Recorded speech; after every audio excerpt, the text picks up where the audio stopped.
नमस्कार दोस्तों, medicine news में आपका स्वागत है। पेश करो वाटरबरी कंपाउंड का रिव्यू। वाटरबरी कंपाउंड बढ़िया टॉनिक है। ये पिरामल हेल्थ केयर का बेस्ट क्वालिटी प्रोडक्ट है। विटामिन्स, ग्वाफेंसिन और क्रिवोसोट का बना है। 250 ml की बड़े बोतल में आता है। बहुत ही फायदेमंद है।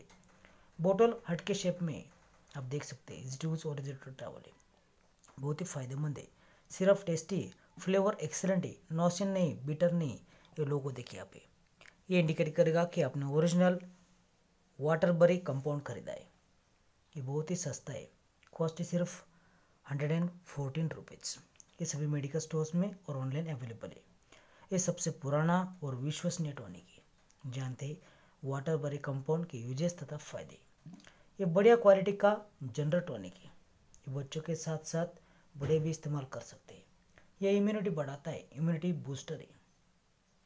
दोस्तों, ये प्रकार का बॉडी गार्ड है।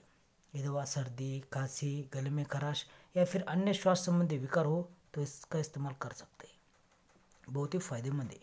वाटरबरी कंपाउंड बीमारी के दौरान या फिर बीमारी के बाद इस्तेमाल कर सकते हैं। बीमारी के दौरान यूज करने से बीमारी जल्दी ठीक हो जाती है। इम्यूनिटी बढ़ाता है। लंबे समय की बीमारी के बाद आने वाली कमजोरी, जिसे कॉन्वलेसेंस कहते हैं, इसको दूर करता है। ये एनर्जी से भरपूर है, एनर्जी बूस्टर है। ये दवा बलगम को पतला कर बाहर निकालती है। सर्दी जल्द ठीक हो जाती है। बीमार ना हो तो भी इसका इस्तेमाल कर सकते हो। रेनी या वाटर सीजन में आप इसका इस्तेमाल अवश्य करें। ये बहुत ही फायदेमंद है। Vitamin B1, B2, B3, B5, B6, iron, magnesium से भरपूर है। मात्राएं बच्चों में आधा चम्मच संबक पानी में और बड़ों में 1 चम्मच संबक पानी के साथ। अगर आपको वीडियो पसंद है तो लाइक करें, शेयर करें, कमेंट करें। धन्यवाद।